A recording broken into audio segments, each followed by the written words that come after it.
प्रिय दर्शकों नमस्कार।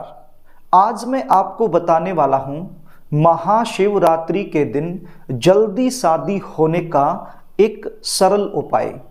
ये उपाय जिन बच्चों की शादी में लगातार देरी बनी हुई है वो बच्चे यदि खुद करना चाहें तो खुद भी कर सकते हैं, और यदि खुद नहीं कर पाते हैं तो ऐसी सिचुएशन में माता पिता अपने बच्चों के शीघ्र विवाह के लिए ये उपाय जरूर करें।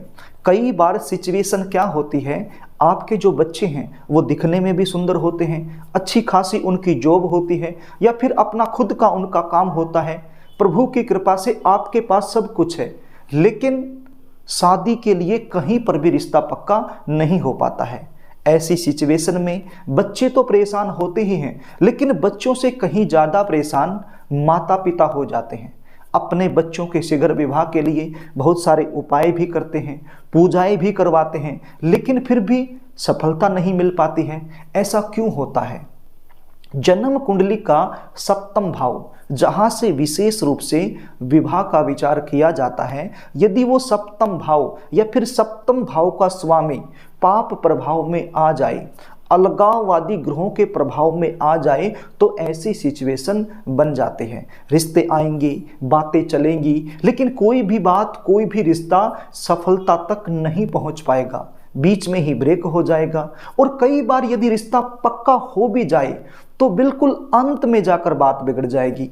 कभी लड़की वाले मना कर देंगे, कभी लड़के वालों की तरफ से ना हो जाएगी, देखने वाले आएंगे, देखकर चले जाएंगे, लेकिन किसी भी प्रकार का पॉजिटिव रिप्लाई सामने से आपको मिल नहीं पाएगा। आपको ऐसा लगेगा कि अब की बार तो सारी बातें फाइनल हो जाएंगी, रिश्ता पक्का हो जाएगा, लेकिन अंत में बात बिगड़ जाएगी। कुछ ऐसे रिश्ते आएंगे जो आपके लेवल के नहीं हैं, जो आपको पसंद नहीं है, तो वो आप अपनी तरफ से मना कर दोगे। और कुछ ऐसे रिश्ते जो आपके लेवल के हैं, आप चाहते हो कि वहां पक्का हो जाए, तो वहां सामने से पक्का नहीं हो पाएगा। तो प्रिय दर्शकों, ऐसे में बच्चों की उम्र लगातार निकलती जाएगी। यदि आप लोगों के साथ भी यही सिचुएशन बनी हुई है तो चिंता करने की आवश्यकता नहीं है। 8 मार्च 2024 शुक्रवार के दिन महाशिवरात्रि का व्रत आ रहा है, तो आपने ये उपाय इसी दिन करना है। यदि आप व्रत रखना चाहो तो रख सकते हो, यदि व्रत नहीं रखना चाहते हो नो प्रॉब्लम, केवल ये उपाय कर दीजिए। उपाय बताऊं इससे पहले आपसे निवेदन करना चाहूँगा, यदि आप चैनल पर नए हैं और अभी तक आपने इस चैनल को सब्सक्राइब नहीं किया है तो मुझसे लगातार जुड़े रहने के लिए चैनल को सब्सक्राइब कर लीजिए, बेल आइकन को भी प्रेस करके रखिए। ये करने से आपको फ़ायदा क्या होगा?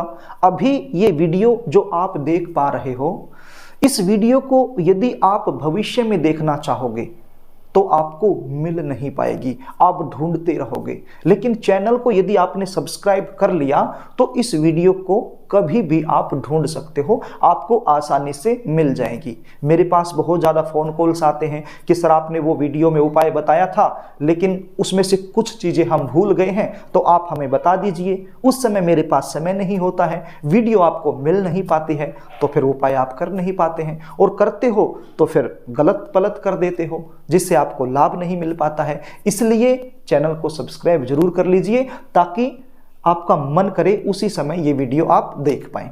तो प्रिय दर्शकों, अब आप उपाय सुन लीजिए, इसको ध्यान से सुन लीजिए। ये उपाय आपने 8 मार्च 2024 शुक्रवार के दिन महाशिवरात्रि व्रत के दिन कर देना है। सुबह से शाम तक किसी भी समय आप ये उपाय कर सकते हैं। ये उपाय करने के लिए आपके पास क्या सामग्री होनी चाहिए, इसको नोट कर लीजिए। आपके पास एक बिल्व पत्र होना चाहिए। क्या होना चाहिए? बिल्व पत्र आपके पास होना चाहिए, साफ सुथरा, कटा पटा बेल पत्र नहीं चलेगा, बिल्कुल साफ सुथरा बेल पत्र आपके पास होना चाहिए। और क्या होना चाहिए? थोड़ा सा लाल रंग का चंदन आपके पास होना चाहिए और थोड़ा सा पीले रंग का चंदन आपके पास होना चाहिए। ये लाल और पीले रंग का चंदन जहाँ से पूजा का सामान मिलता है वहाँ से आपको आसानी से मिल जाएगा। तो ये चीज़ें आप अपने घर में ले आइए। इस बेल पत्र को गंगा जल की सहायता से अच्छे से धो लीजिए, और यदि गंगा जल आपके पास अवेलेबल नहीं है तो साफ सुथरे पानी की सहायता से इसको अच्छे से धो लीजिए। अब ये जो आप चंदन लेकर के आए हो लाल रंग का और पीले रंग का, तो 2 कटोरियां ले लीजिए। एक कटोरी के अंदर लाल चंदन डाल लीजिए, दूसरी कटोरी के अंदर पीले रंग का चंदन आप डाल लीजिए और थोड़ा सा पानी मिला करके इसका घोल बना लीजिए। अब एक माचिस की तिल्ली ले लीजिए। क्या लेना है? माचिस की तिल्ली। उस माचिस की तिल्ली पर थोड़ी सी रुई लपेट लीजिए। रुई क्या होती है? कॉटन, जिसकी सहायता से हम बत्ती बनाते हैं। तो वो रुई माचिस की तिल्ली पर आप लपेट लीजिए और जो पीले रंग का चंदन घोल आपने तैयार किया है उसकी सहायता से बेलपत्र की जो बीच वाली पत्ती होती है, ये तो आप जानते ही हैं, एक बेलपत्र में 3 पत्तियां होती हैं, तो जो बीच वाली लंबी वाली पत्ती होती है उस पत्ती पर लिखना है। क्या लिखना है? शुभ विवाह। क्या लिखना है? शुभ विवाह। पीले रंग की चंदन की सहायता से आपने शुभ विवाह बीच वाली पत्ती पर लिख देना है। और जो साइड में जो 2 पत्तियां बच गई उसमें क्या करना है? जो लाल रंग का चंदन आपने तैयार किया है उस लाल चंदन की सहायता से आपने उनको लाल कर देना है, यानी कि पत्तियों पर लाल रंग का चंदन का लेपन आपने कर देना है। अब देखो, बेलपत्र के 2 हिस्से होते हैं, एक हिस्सा थोड़ा सा खुरदरा होता है और एक होता है बिल्कुल प्लेन। तो प्लेन वाला जो हिस्सा है उसी साइड में आपने लिखना है और उसी साइड की जो बराबर वाली पत्तियां हैं उनको आपने लाल चंदन की सहायता से लाल कर लेना है। इतना सा आपने कर लिया। अब आप ये बेलपत्र लेकर शिव मंदिर में चले जाइए। शिवरात्रि के दिन सुबह से शाम तक किसी भी समय जा सकते हो। तो शिव मंदिर में जाने के बाद आपने इस बेलपत्र को शिवलिंग पर अर्पित कर देना है। जिस साइड में आपने लिखा हुआ है वो वाला हिस्सा आपने शिवलिंग की तरफ करना है और बेलपत्र रखने के बाद अपना राइट हैंड उसके ऊपर रखकर अपनी मनोकामना बोलनी है। अपनी जल्दी शादी होने के लिए शंकर भगवान और मां पार्वती से प्रार्थना करनी है। यदि आप माता पिता हैं तो अपने बच्चों के शीघ्र विवाह के लिए आपने शंकर भगवान और मां पार्वती से प्रार्थना करनी है, अपना राइट हैंड शिवलिंग के ऊपर रखकर। इसके बाद आपने वहीं पर बैठकर, शिव मंदिर में आप कहीं पर भी बैठ जाइए, हो सकता है कि इस दिन भीड़ हो मंदिर में, आपको जगह ना मिल पाए, तो किसी भी कोने में कहीं पर भी जाकर के आप बैठ जाइए और ओम नमः शिवाय का जाप कीजिए 108 बार। कितनी बार? 108 बार, यानी कि एक माला ओम नमः शिवाय, ओम नमः शिवाय, इस मंत्र का जाप कीजिए और पुनः जल्दी शादी के लिए प्रार्थना कीजिए शंकर भगवान और मां पार्वती से। बस इतना सा उपाय आपने करना है। 8 मार्च 2024 शुक्रवार के दिन, महाशिवरात्रि के व्रत के दिन आपने ये उपाय कर देना है। ये उपाय करने से जन्म कुंडली में बनने वाला बड़े से बड़ा दोष तुरंत दूर हो जाएगा और जल्द से जल्द विवाह होने के सुंदर योग बनेंगे। ये उपाय करने से कोई न कोई शादी के लिए अच्छा प्रस्ताव जरूर आएगा।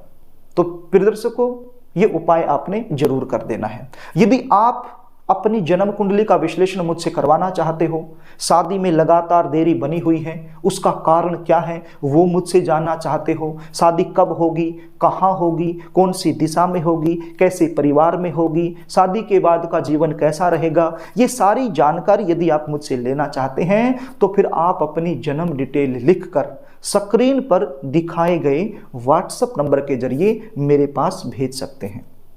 यदि जन्म डिटेल आपके पास नहीं है तो अपना नाम लिखकर और अपनी समस्या टाइप करके मेरे पास भेज सकते हैं और संपूर्ण जानकारी मुझसे ले सकते हैं। कुंडली विश्लेषण की हमारी फीस होती है, वो फीस आपको पे करनी होती है, उसके बाद संपूर्ण जानकारी आपको दे दी जाती है। प्रिय दर्शकों, यदि कार्यक्रम आपको अच्छा लगे तो इस वीडियो को लाइक करना, शेयर भी करना, ताकि किसी जरूरतमंद के पास ये वीडियो पहुंच जाए और उसका काम बन जाए, तो आप पुण्य के भागीदार बन जाओगे।